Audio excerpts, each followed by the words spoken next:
Magandang araw po sa inyo mga amigos, mga amigas. Ako po ang inyong lingkod, si Attorney Rene Bueno. At ngayon po ay ating pag-uusapan ang tungkol sa ad interim appointment ng ating PCO Secretary na si Dave Gomez na siyang pumalit sa posisyon ng dating PCO Secretary na si Jay Ruiz.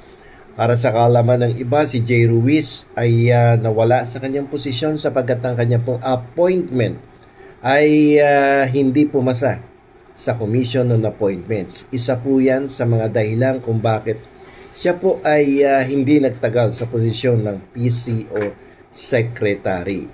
Sapagkat ang PCO Secretary ay subject to the confirmation of the Commission on Appointments. If the Commission on Appointments will not confirm the appointment of a cabinet rank position under the office of the President, ay yan po ay mapapawalang bisa at babay sa kanya kapag hindi kinonfirm ng very powerful Commission on Appointments.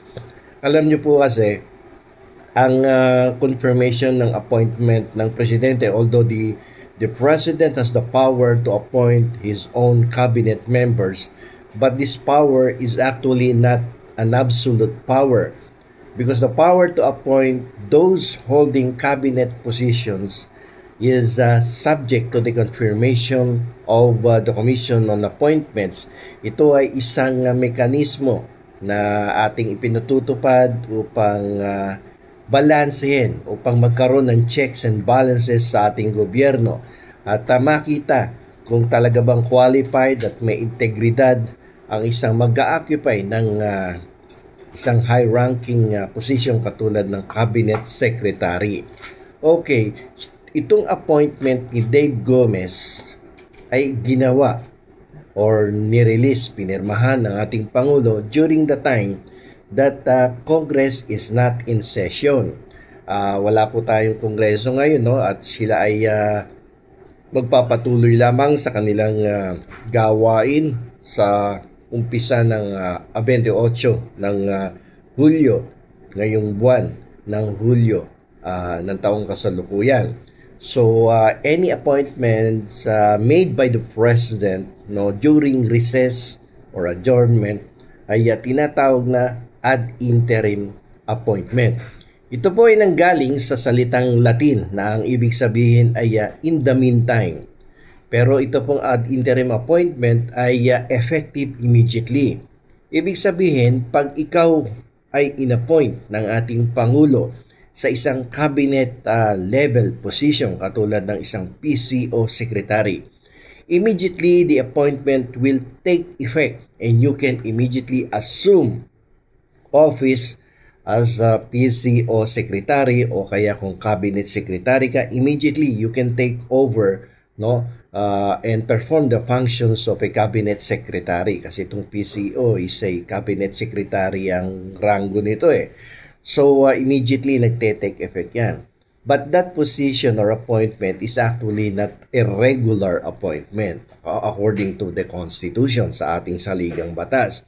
Yan ay sabi nga sa Latin word, in the meantime, no? Parang yan ay subject to confirmation of the Commission on Appointments.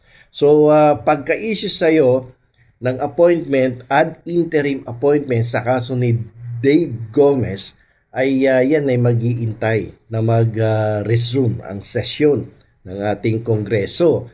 Dahil sa Kongreso, yung upper and lower chamber, may tinatawag dyan na Commission on Appointments na kung saan 12 miyembro niyan, 24 lahat yan eh. Yung kalahati na 12 galing sa House, yung kalahati galing sa Senado. And that will constitute as the Commission on Appointments. At yan na magdidesisyon kung ikaw ba ay talagang qualified, no? You have the integrity to hold the public office, that cabinet secretary position. At pag inaprubahan, then the appointment will now become a regular appointment. In a sense, permanent appointment na yan.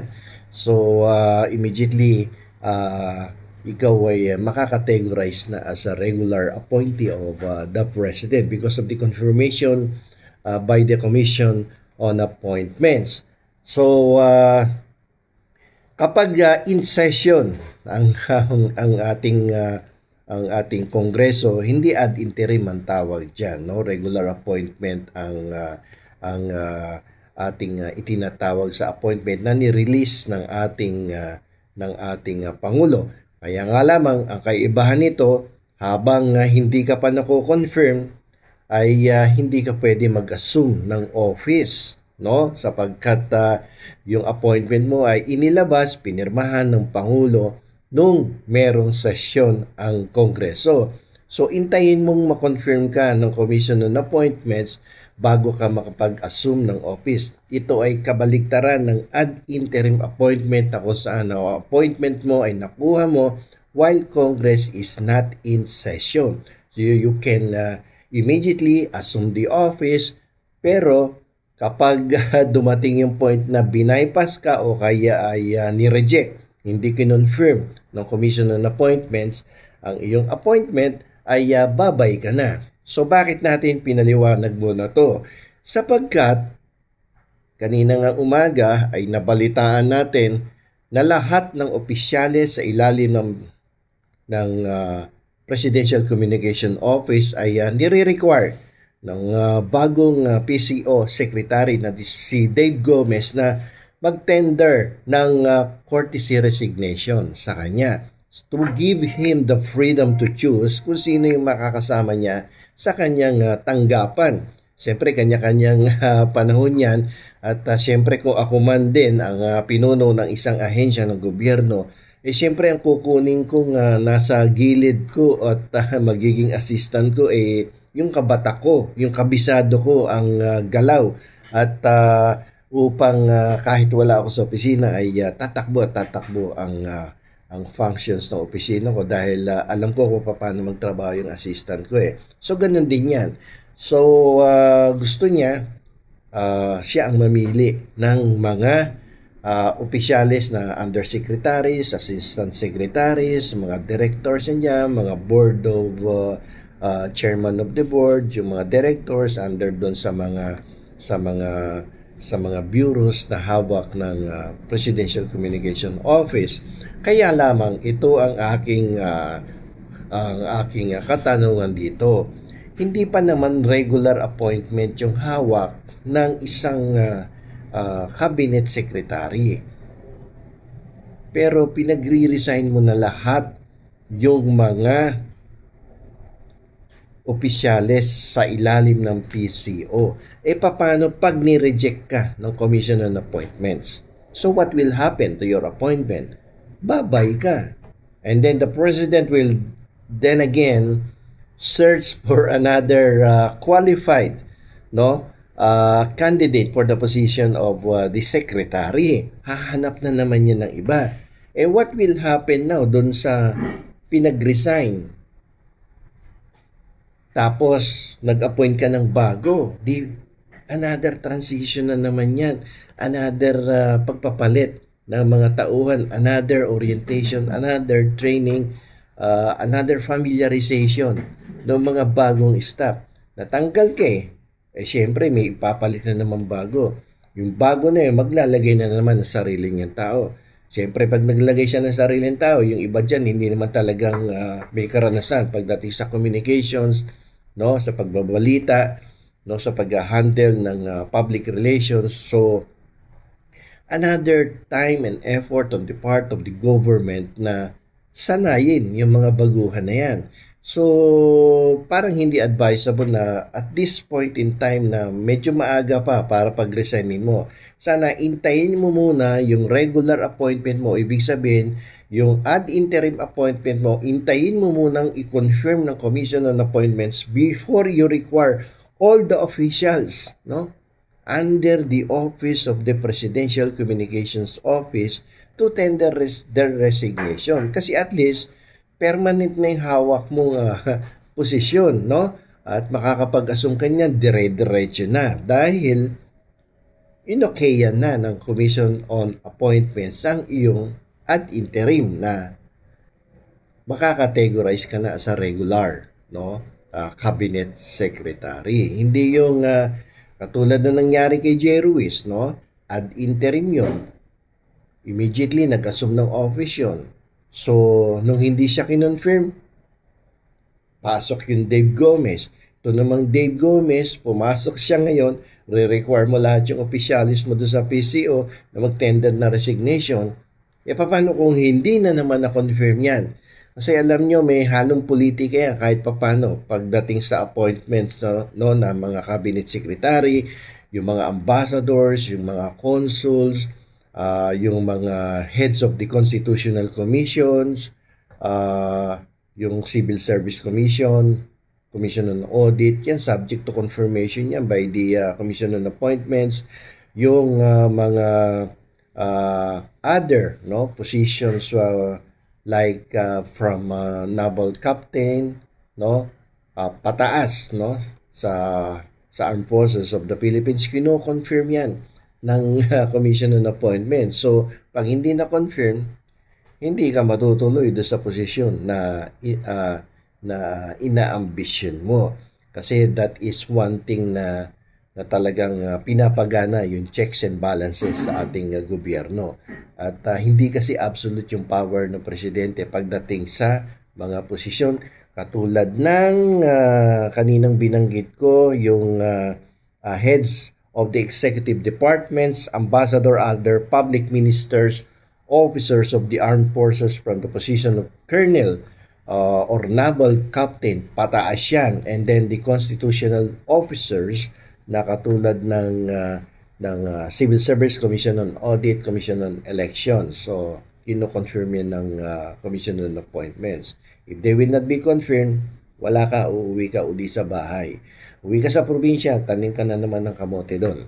Okay? So, I think on my part, in my own personal opinion, it is premature on the part of the acting secretary. Yan ang matatawag sa kanya. Acting secretary pa lang yan eh. No? Because of the fact that the appointment that he holds at this point in time is just an ad interim appointment. Meaning, it is not yet regular in character because of the fact that it needs confirmation by the Commission on Appointments.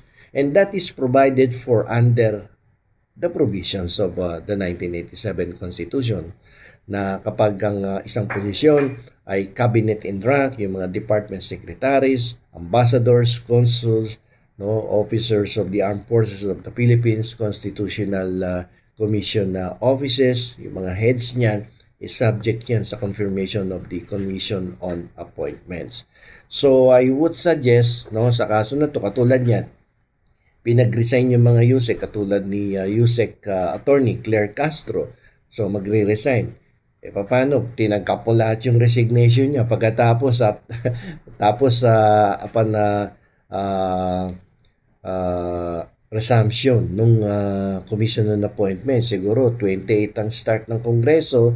After several days or a week, magkakaroon ng meeting ang Commission on Appointment sa ipapatawag ka. Kaya lang hindi ka nakrusong na daan ng miyembro, ng 24 miyembro ng Commission on Appointments, rejected ka, balik ka ulit sa bahay nyo at uuwi ka ng luhaan. E paano yung mga pinagtatanggal mo doon sa Malacanang o sa departamento mo kung ikaw ay isang cabinet secretary? Palitan na naman yan, panibagong appointment, sayang ang panahon, pera, effort on the part of the government, no, sa pagko-conduct ng familiarization training sa mga baguhan. Kasi pag in-appoint ka sa isang position, lalo na pag presidential appointee ka, kasi na-experience namin yan before, no, bibigyan ka ng orientation dyan, ipa-familiarize ka sa structure, organization, lahat yan, bibigay sa'yo, may konting training pa yan. Tapos at the end of the day, makikita mo, nireject yung appointment sa Commission on Appointments. Sinayang mo yung time and effort ng gobyerno. No? Nagtatanggal ka na nagtatanggal. Sana, the best thing to do is wait first for the confirmation of your appointment before you require all your officials under your department to tender their resignation. I think that is the best thing for you to do. But sa panahon ngayon o sa sitwasyon ngayon, hindi pa dapat nire-require. Kasi hindi mo nga alam kung magtatagal ka dyan sa posisyon mo. Acting ka lang eh. So, huwag ka naman muna dapat mag-overacting kasi acting capacity pa lang ang iyong function, no? Okay, so hindi ka pa regular, no? Parang ordinaryong empleyado. Pag hindi ka pa regular, huwag ka muna magsiga-siga doon sa posisyon mo sapagkat anytime your appointment may be revoked or rejected by the Commission on Appointments. Even though pirmato ni Presidente yan, may power yung Commission on Appointments na i-turn down yung appointment mo. That is how powerful the Commission on Appointments. Okay? So, lahat yan, nakasulat yan sa saligang batas. Okay? So, hanggang dito na lamang po. Sana po ay may natutunan na naman kayo dito sa aking episode. Hanggang sa muling pagkikita, ako po ang inyong lingkod, Attorney Rene Bueno.